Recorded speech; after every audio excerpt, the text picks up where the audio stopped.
Movie की शुरुआत एक खूबसूरत दिन से होती है जहाँ पर कुछ लोग अपने सुबह का टाइम पार्क में घूमकर और खेलकर एंजॉय कर रहे थे। अब वहाँ पर एक घर दिखाया जाता है जहाँ पर एक बोर्ड पर ये लिखा हुआ था नो सोलिसिटर्स, जिसका मतलब होता है कि यहाँ पर सेल्समैन का आना मना है।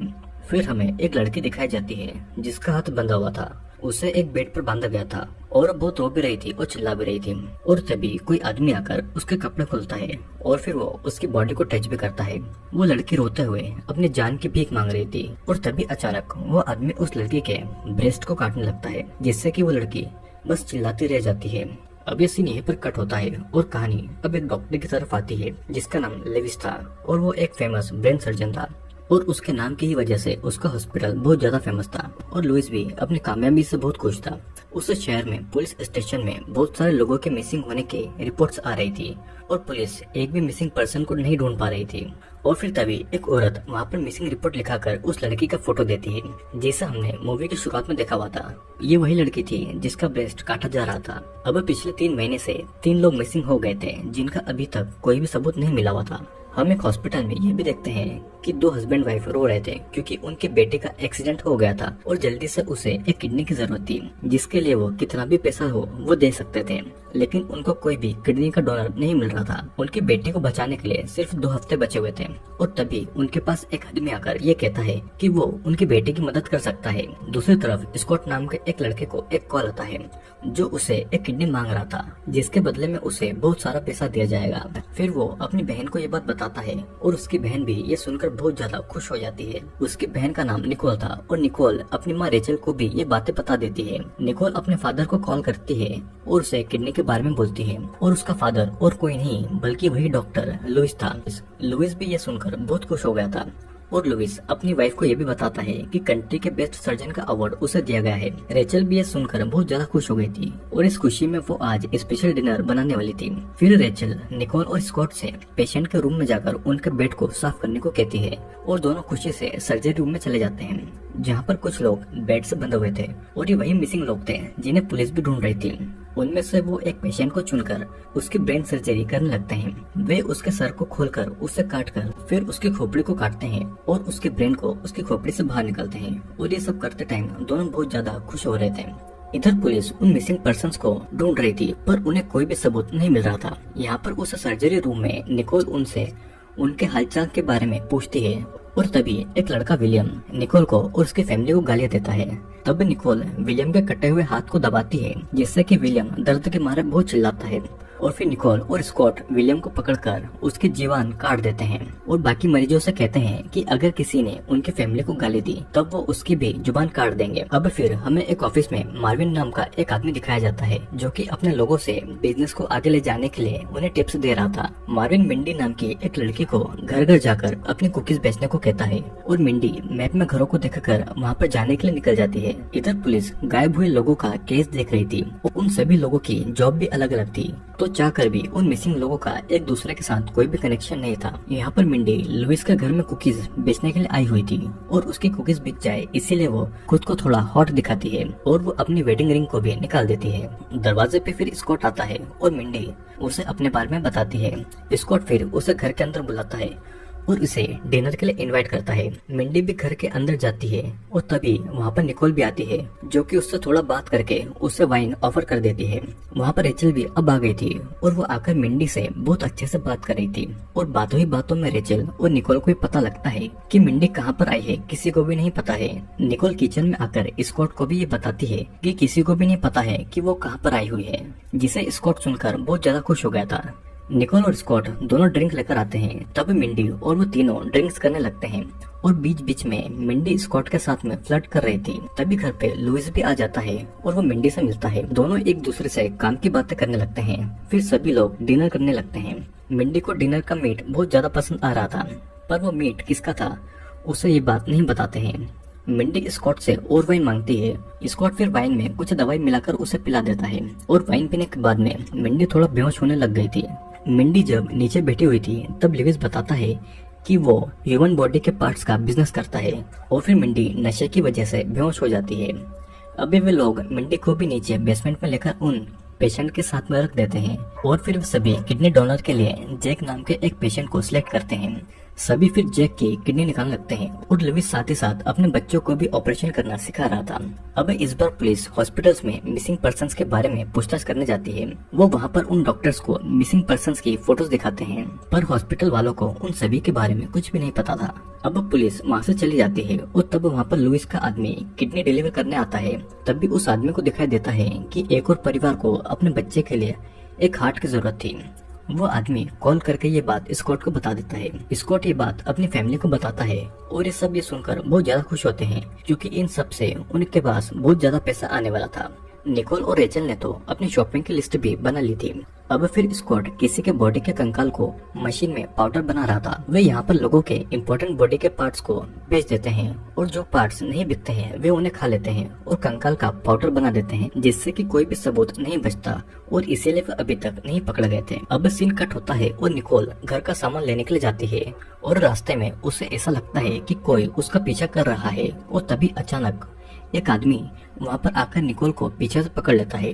वो निकोल को एक दीवार पर धकेल देता है और तब निकोल का एक इयररिंग वहाँ पर गिर जाता है। वो आदमी उसका रेप करना चाहता था, पर निकोल खुद उस आदमी को सेड्यूस करने लगती है और वो अपने शर्ट के बटन खोलकर अपने बॉडी के पार्ट्स को उसे दिखाती है। फिर निकोल भी उसकी पैंट खोल के उसे प्लेजर देने लगती है और तभी अचानक निकोल एक चाकू निकालकर उस आदमी का प्राइवेट पार्ट भी काट देती है। वो आदमी दर्द से बहुत चिल्लाता है और फिर निकोल चाकू से उसका गला काटकर उसका प्राइवेट पार्ट कच्चा ही खा जाती है। अब कुछ देर के बाद में पुलिस को भी उस बॉडी के बारे में पता लग गया था और पुलिस भी ये देखकर हैरान थी कि उसका प्राइवेट पार्ट कटा हुआ है और वो कहाँ गया है। अब पुलिस क्राइम सीन को देखने जाती है, तब उन्हें वहाँ पर निकोल की इयररिंग मिल जाती है, तो वो उसे एग्जामिन करने के लिए लैब में भेज देते हैं। इधर बेसमेंट में मिंडी होश में आकर चिल्ला रही थी। वो बहुत डरी हुई थी और उसे कुछ समझ नहीं आ रहा था कि यहाँ पर क्या चल रहा है। तभी वहाँ पे कैद प्रिंसिला नाम की एक औरत ये कहती है कि चिल्लाने से कोई भी फायदा नहीं है, कोई भी तुम्हारी आवाज यहाँ से नहीं सुनेगा और न ही हम यहाँ से कभी भाग पाएंगे। विलियम कहता है कि हम सभी लोग मरने वाले हैं और प्रिंसिला ये पूछती है कि तुम यहाँ पर कुछ बेचने आई थी, जिस पर मिंडी हाँ कहती है। अब जैक उससे पूछता है कि क्या किसी को तुम्हारे बारे में पता है कि तुम कहाँ पर आई हो, और मिंडी कहती है कि इस बारे में किसी को भी नहीं पता है। विलियम आके कहता है कि तब तो हमें कोई भी नहीं बचाने आएगा। मिंडी ये समझ नहीं पा रही थी कि लुइस डॉक्टर है और रेचल नर्स, फिर वो लोगों को ऐसे क्यों किडनैप करके रखते हैं और किडनैप हुए लोगों को कोई भी क्यों नहीं ढूंढ रहा था। मिंडी को उनकी बातों से ये पता लगता है कि वे सिर्फ उन्हीं लोगों को किडनैप करते हैं जिनका आगे पीछे कोई न हो, या फिर किसी को भी इस बारे में पता नहीं हो कि वो लास्ट टाइम कहाँ पर गए थे। प्रिंसिला मिंडी से कहती है कि वे लोग हमारे बॉडी के पार्ट्स को बेच देते हैं, कि उससे भी बुरा तो ये है कि वे सभी कैनिबल्स हैं, मतलब कि वे इंसानों को मांस खा जाते हैं। अब मिंडी को भी ये समझ आ गया था कि उस दिन जिस मीट की वो तारीफ कर रही थी वो असल में इंसानी मांस था और वो इंसानी मांस खा रहे थे। अब स्कॉट लुइस को लास्ट मंथ की इनकम दिखाता है, जो कि ह्यूमन बॉडी के पार्ट को बेचकर आए हुए थे, जिसे देखकर सभी बहुत खुश थे। फिर लुइस और रेचल कहीं पर बाहर जाने वाले थे, तो वो रात के खाने के लिए स्कॉट और निकोल को इंसानी मांस रेडी रखने को कहकर वहाँ से चले जाते हैं और दोनों बच्चे रात के खाने के लिए बहुत ज्यादा खुश थे और वे बेसमेंट की तरफ चले जाते हैं। बेसमेंट में मिंडी उनसे झूठ कहती है कि उसके बॉस को पता है कि वो कहाँ पर है और वो उसे बचाने के लिए पुलिस को भेज देगा, लेकिन उनको भी पता था कि मिंडी झूठ बोल रही थी। निकोल स्कॉट से मिंडी को ऑपरेशन रूम में ले जाने के लिए कहता है और ये सुनकर मिंडी बहुत ज्यादा डर गई थी। वो कहती है कि मेरे सारे पैसे तुम रख लो और ये किसी को, मैं यहाँ से जाने के बाद में किसी को कुछ भी नहीं बताऊंगी। और तभी स्कॉट कहता है कि हमें हमारी फैमिली का बिजनेस भी तो चलाना है और डॉक्टर की नौकरी में कहाँ पर ज्यादा प्रॉफिट होता है। और निकोल विलियम को चिल्लाते हुए कहती है कि उसकी जीभ को पकाकर खाने में कितना ज्यादा मजा आएगा। फिर ऑपरेशन रूम में मिंडी को एक बेड पे हाथ पैर फैलाकर बांध दिया जाता है। मिंडी स्कॉट से अपनी जान की भीख मांग रही थी और स्कॉट मिंडी के हाथ और पैर पर मॉर्फिन का इंजेक्शन लगा देता है और फिर वो उसके हाथ और पैरों के 2 टुकड़े कर देता है, लेकिन वो चिल्लाती रह जाती है और उसका हाथ एक कुल्हाड़ी से काट दिया जाता है और मिंडी दर्द से वहीं पर बेहोश हो जाती है। अब रात को पूरा परिवार मिंडी के बॉडी के पार्ट्स को मसाला लगाकर बना रहा था और वे सभी रात के खाने के लिए बहुत खुश थे और आखिरकार एक कैनिबल के लिए सबसे ज्यादा पसंदीदा इंसानी मांस ही होता है। इधर पुलिस को एक ज्वेलरी की शॉप से ये पता लगता है कि निकोल का वो इयररिंग पूरे शहर में बस एक ही है और अब शायद ऐसा हो सकता है कि निकोल पकड़ी जाए। अब एक लेडी पुलिस ऑफिसर को यह ध्यान में आता है कि मिसिंग हुए सभी लोग अपनी जॉब के लिए ऑफिस से बाहर काम करने जाते थे, लेकिन अभी तक किसी की भी डेथ बॉडी का एक भी टुकड़ा नहीं मिला था, तो इसीलिए पुलिस कुछ भी पता नहीं कर पा रही थी। इधर डिनर टेबल पर सभी बड़े चाव से मिंडी के बॉडी के पार्ट्स को खा रहे थे और मिंडी की उंगलियों के मांस को स्कॉट बहुत ज्यादा पसंद करता है। अचानक कोई उनके दरवाजे पर आता है और दरवाजे पर वही दो पुलिस ऑफिसर थे जिनका नाम राल्फ और जूली था, और वे उन मिसिंग लोगों के बारे में पूछने के लिए आए हुए थे, पर उनको वहाँ से कोई भी सुराग नहीं मिलता, तो वे वहाँ से चले जाते हैं। अब रात को खाना खाने के बाद में वे सभी अपनी नेक्स्ट हार्ट की डिलीवरी के लिए विलियम को सिलेक्ट करते हैं। निकोल विलियम को एनेस्थेसिया देती है और वो बेहोश होने लगता है। वे लोग विलियम को ऑपरेशन रूम में लेकर जाते हैं और फिर उसका दिल निकालने लगते हैं। लुइस निकोल को ये सारी सर्जरी सिखा रहा था। वो कहता है कि वो किसी एक की लाइफ बचाने के लिए किसी दूसरे की जान ले रहे हैं, लेकिन असल में वे किसी की जान बचा भी नहीं रहे थे। वे तो बस अपने पैसे बना रहे थे और इंसानी मांस को स्वाद लेकर खा रहे थे। लुइस ने तो दुनिया के सामने अपना नाम कमा ही लिया था कि वो बेस्ट सर्जन है। अब दूसरे दिन वही दो पुलिस ऑफिसर राल्फ और जूली उसी ज्वेलरी शॉप में पूछताछ करने के लिए जाते हैं और वहाँ से उन्हें पता लगता है कि वो इयररिंग 4 लोगों ने लिया था और जिस कस्टमर ने पेमेंट किया था जूली उसका एड्रेस मांगती है। इधर बेसमेंट में विलियम का दिल निकाल लिया गया था और उन लोगों ने उसे मशीन की मदद से जिंदा रखा हुआ था ताकि उसके बाकी के बॉडी के पार्ट्स भी जरूरत के टाइम काम में ले लिया जाए। विलियम को देखकर बाकी सब भी बहुत ज्यादा डरने लगते हैं कि पता नहीं अब उनके साथ में क्या होगा। वे लोग वहाँ से भाग भी नहीं सकते थे क्योंकि लिवस के परिवार ने उनका एक हाथ और एक पैर काट कर रखा हुआ था ताकि वे कभी भी यहाँ से भाग नहीं पाए, और अगर वे भागते हुए पकड़े भी जाए तो उनके जख्मों पर और ज्यादा दर्द बढ़ने की मेडिसिन उनको दी जाएगी। जैक से विलियम का दर्द नहीं देखा जा रहा था, तो वो किसी तरह से उठकर विलियम की मशीन बंद कर देता है ताकि उसे सुकून की मौत मिल जाए, और सभी विलियम की इस हालत पर बहुत ज्यादा दुखी होते हैं। स्कॉट जब वहाँ पर आता है तो देखता है कि विलियम मरा हुआ पड़ा है और वे सभी पर गुस्सा करता है। स्कॉट और निकोल जैक को ऑपरेशन रूम में ले जाकर उसे बहुत ज्यादा टॉर्चर करते हैं। वे हथौड़े से उसके एक पैर को तोड़ मरोड़ देते हैं और वो दर्द के मारे बहुत चिल्ला रहा था। उसकी चीखों से प्रिंसिला और मिंडी भी डर गई थी और वे जोर जोर से रोने लगी थी। निकोल जैक को दर्द बढ़ाने का इंजेक्शन देती है और जैक तब उसको गालियां देता है। स्कॉट और निकोल एक ग्रिल गन से जैक के मुंह के अंदर चोट करने लगते हैं और उसे बार बार उसके दर्द को बढ़ाने का इंजेक्शन भी दिया जा रहा था। स्कॉट के हाथ में एक हथियार था जो कि जैक खुद ही उस हथियार को अपनी आंख में घुसाकर मर जाता है क्योंकि वो इतना दर्द नहीं सहन कर पा रहा था। फिर निकोल जैक की आंखों को निकालकर खा जाती है और स्कॉट उसकी दूसरी आंखों को निकालकर खा लेता है, और ये सब देखकर मैंडी उल्टी कर देती है। स्कॉट और निकोल लुइस को कॉल करके ये सारी बात बता देते हैं ताकि कोई नुकसान न हो जाए, क्योंकि अगर कुछ नुकसान हो जाता है तो बॉडी के पार्ट्स को नहीं बेच पाएंगे। लेकिन रेचल के मुताबिक रात को खाने के लिए जैक और विलियम की बॉडी बहुत अच्छी रहेगी। अब घर पे स्कॉट और निकोल बाजी लगा रहे थे कि विलियम का लिवर जैक से अच्छा होगा या नहीं, और स्कॉट विलियम के टुकड़े कर रहा था और निकोल जैक की एक एक करके अंदर से सारे बॉडी के पार्ट्स निकाले जा रही थी। और फिर स्कॉट निकोल को दोनों लीवर को प्याज के साथ पकाने के लिए कहता है। रात को वे बातें कर रहे थे तभी उनके डोर पर कोई आता है और निकोल देखने जाती है तो वहाँ पर जोंग नाम का एक परफ्यूम बेचने वाला आदमी था। निकोल उसे अपनी अदाओं से सेड्यूस करने लगती है और वो उसको घर के अंदर बुलाती है। उसका भी मिंडी की तरह बहुत अच्छे से वेलकम किया जाता है, उसे ड्रिंक पिलाया जाता है और जोंग को बहुत अच्छा लग रहा था कि उसका इस तरह से वेलकम किया जा रहा है। वो वाइन पीकर थोड़ा सा बेहोश हो जाता है और तभी जोंग के साथ में भी वही होता है जो कि बाकी के लोगों के साथ में हुआ था। इधर पुलिस स्टेशन में राल्फ मिसिंग पर्सन के केस को क्लोज करके एक नए केस को खोलता है क्योंकि मिसिंग केस में कोई भी लीड नहीं मिल रही थी। लेकिन जूली इस बात से खुश नहीं थी, वो इस केस को कंटिन्यू करना चाहती थी, पर उसके सीनियर की वजह से ये केस छोड़ना पड़ता है। अब इधर रेचल लुइस को अपना घर चेंज करने को बोलती है क्योंकि इस घर में उनको 5 साल हो गया था। लुइस भी इस बात के लिए मान जाता है, पर घर को चेंज करने से पहले उन्हें सारी बॉडी के पार्ट्स को ठिकाने लगाना था।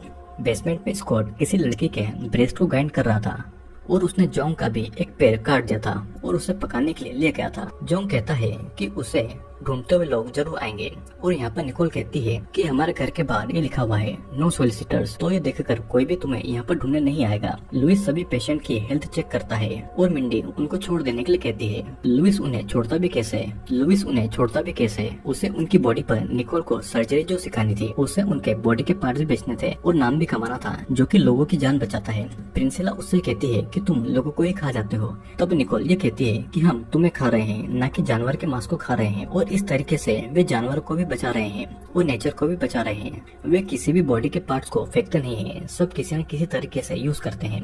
अगर हम बुरे हैं तो तुम भी बुरे हो, जो कि नो सोलिसिटर्स का बोर्ड देखकर भी हमें डिस्टर्ब करने आ गए थे और इसीलिए अब तुम्हें यहाँ पर आने की सजा मिल रही है। उसी रात को लुइस के घर पर एक चोर आता है। वो घर पे चोरियां करने लगता है और फ्रिज से मीट निकाल कर खा जाता है, पर वो उसे अच्छा नहीं लगता है तो वो उसे थूक देता है क्योंकि वो इंसान का मांस था। फिर वो उसी बेसमेंट में जाता है और वहाँ पर उन सबको देखकर वो शॉक्ड हो गया था। मिंडी उस चोर से मदद मांगती है और वो उसे सब कुछ बताती है कि वे लोग कैनिबल्स हैं और उनके बॉडी के पार्ट्स को बेचते हैं। वो चोर वहाँ से निकलकर पुलिस को कॉल करने का वादा करता है और तभी वहाँ पर निकोल चोर को बेहोशी का इंजेक्शन देने आ जाती है, पर चोर उसे मारकर भाग जाता है। चोर को भागता हुआ देखकर लुइस की पड़ोसी पुलिस को कॉल करके ये सब बता देती है, पर पुलिस ऑफिसर राल्फ इस बात पर ज्यादा ध्यान नहीं देता है।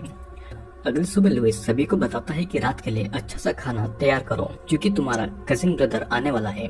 रेचल फिर स्कॉट और निकोल को मांस रेडी करने को कहती है और स्कॉट बेसमेंट में जाकर किसी के कटे हुए बॉडी के पार्ट के टुकड़ा करता है और रात को उसी को मसाला लगाकर पकाया जाता है। सभी रात के खाने के लिए बहुत ज्यादा खुश थे और तभी डोर पर उसका कजिन आता है और वो और कोई नहीं बल्कि पुलिस ऑफिसर राल्फ था और पहले से ही राल्फ उनके साथ में मिला हुआ था। राल्फ फिर वहाँ पर निकोल का इयररिंग लेकर आता है जिसकी वजह से वो पकड़ी जा सकती थी और राल्फ ने ही आइडिया लगाकर उस केस को बंद कर दिया था।